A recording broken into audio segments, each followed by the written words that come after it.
जननायक कर्पूरी जयंती सह संविधान बचाओ देश बचाओ संगोष्ठी कार्यक्रम का किया गया आयोजन।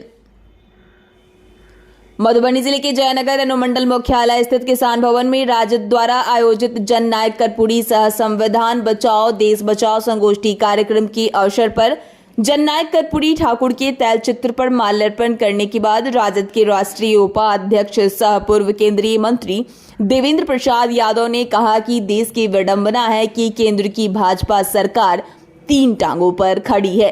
झूठे वादे, झूठी आशाएं एवं भावनात्मक सपने से पीछे नहीं हट रही है। आम लोगों को वादे करते केंद्र सरकार थकती नहीं है।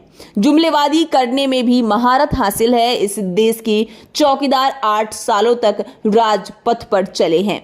अब तो राजपथ का नाम बदलकर कर्तव्य पथ बना दिया गया है। उन्होंने कहा कि काला धन और आतंकवाद को समाप्त करने के नाम पर आनन फानन में नोटबंदी की घोषणा कर अपने लोगों का काला धन को सफेद करने का काम किया। जीएसटी लागू कर छोटे छोटे करीब 15 लाख व्यापारियों के बेरोजगार कर दिया।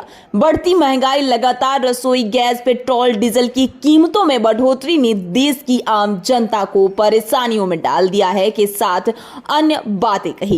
कार्यक्रम की अध्यक्षता व संचालन प्रखंड अध्यक्ष पूर्व मुखिया उमेश यादव ने किया। मधुबनी से संवाददाता राजीव कुमार झा की रिपोर्ट। हिंदुस्तान में महंगाई आसमान छू रहा है और रुपया भारत का नीचे गिरकर पताल में चला गया। रुपया का भाव कितना हुआ मालूम है ना? अरे अफगानिस्तान से हम नीचे हो जाएंगे। और 2-4 रुपया घटा था, 60-70 है सर, 83-82 हो गया भैया। रुपया का मूल्य घट गया डॉलर के अपेक्षा में। तो हिंदुस्तान का मूल्य जब पैसा गिरता है, यही मोदी कहा था कि रुपये गिरते हैं तो देश का साख गिरता है, प्रतिष्ठा गिरता है।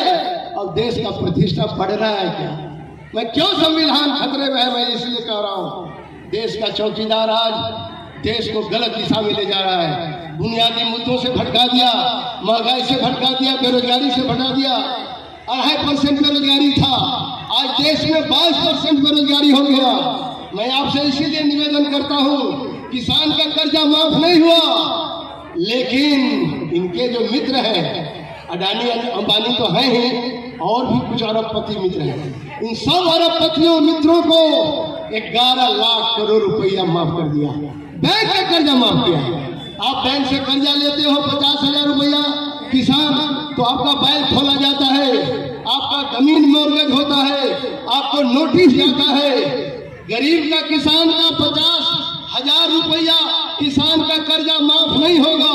कृषि लोन बड़े पूंजीपतियों का, अडानी अंबानी अपने मित्रों का माफ हुआ है 11 लाख करोड़। इसका माफ किया है 11 लाख। एनपीए उसका अंग्रेजी में नाम है, नॉन परफॉर्मिंग एसेट, मतलब बट्टा खाता में चला गया। इससे अब कोई लाभ इस फैक्ट्री से नहीं है। जो लोन लिया था उसका नहीं चला तो हम माफ करते। ये वो खुद सरकार ने किया है माफ। 11 लाख करोड़ रुपया बट्टा खाता में डाल दिया। खाता उस पर कोई सवाल नहीं। लेकिन किसान यदि कर्जा लेता है 50,000 रुपया, कृषि लोन लेता है, तो उस पर नोटिस जारी हो, डिफॉल्टर किसान क्या हो जाता है? डिफॉल्टर। डिफॉल्ट नोटिस जारी करो, तुरंत भूमि विकास बैंक से नोटिस जारी हो और उसको कानूनी कार्रवाई होगा। मैं इसीलिए आपसे निवेदन करने आया हूँ, किसान मजदूर भाइयों, जागो, उठो, अपनी ताकत को पहचानो। यदि हम लोग आज कर्पूरी जी के जयंती पर अपनी ताकत को पहचान गए तो रहा न कुल में रोबन हारा, 24 में पूरे के पूरे भाजपा उत्तर भारत में समाया हुआ है। क्योंकि अभी इनका षड्यंत्र चलने वाला नहीं है। बहुत षड्यंत्र इन्होंने किया है, लेकिन इनका षड्यंत्र अब ज्यादा चलने वाला। यादव जी जब मुख्यमंत्री बनने की बात हो रही थी कर्पूरी जी का, तो पूरे बिहार में पहले तो बहुत विधायक जी बोलते थे, हम आपके लिए सीट खाली कर देंगे, तो हम आपके लिए सीट खाली कर देंगे।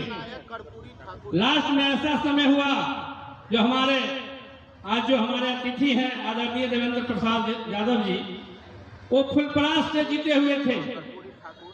इसका असली उम्र हुआ था 23 बरस। 23 बरस में विधायक बने थे। बस विधायक बने 1 महीना के बाद में कोई जाकर के कोर्ट में केस कर दिए कि नहीं नाबालिग है। 23 बरस हुआ इसका। जब कोर्ट में जजमेंट हुआ तो देखा गया वोटर लिस्ट में 25 बरस का, नहीं 25 बरस है, जब वोटिंग कर सकता है तो विधायक भी रहेंगे। उसके बाद में हुआ विधायकगिरी, विधायक का तो बच गया। बचने के बाद में हमारे आदरणीय देवेंद्र जी इस्तीफा दे दिए, कह नहीं कर्पूरी जी हमारे फुलपरास में आकर के आप चुनाव लड़िए, और लड़े भी और जीते भी, अच्छे खासे वोट से जीते भी। उसके बाद में मुख्यमंत्री भी बने। तो मित्रों, यहाँ पे हमारे सारे बहुत अतिथिगण हैं, वक्ताओं की कमी नहीं है। मुझे अध्यक्षता करनी थी, आप लोग को संबोधन करना था। हमारे अतिथि लोग यहाँ बड़े पैमाने पे आए हुए हैं गांव कस्बे से। मैं सभी को सम्मान करता हूँ। यहाँ बोलने के लिए बहुत सारे हमारे वक्ता हैं, ज्यादा नहीं बोलना है। अपनी बात को मैं सम्मान अर्पित करते हैं।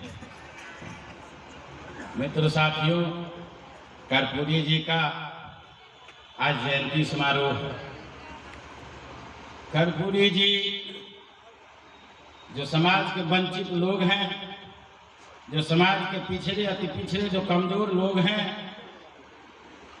उनको आगे बढ़ाने के लिए बहुत सारे काम किए।